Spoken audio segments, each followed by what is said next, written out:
Quem quiser fazer a discussão em separado de algum requerimento, tem até o término da fala dos senhores vereadores para fazer a solicitação. E, neste momento, fará uso da palavra o vereador Becker.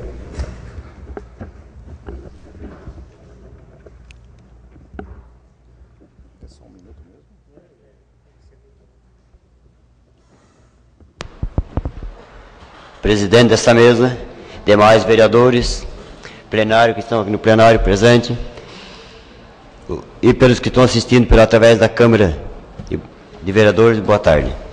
Entrei com um projeto de lei que visa a licença maternidade de 1 ano para as mães do setor público ou de Blumenau, para que gestantes de gêmeos ou mais, ou crianças portadoras de síndromes e doenças especiais. Gostaria de pedir o apoio de todos os vereadores para que possamos discutir e aprovar este projeto de lei. Com isso, essa lei possa se beneficiar no futuro no setor privado também. Obrigado.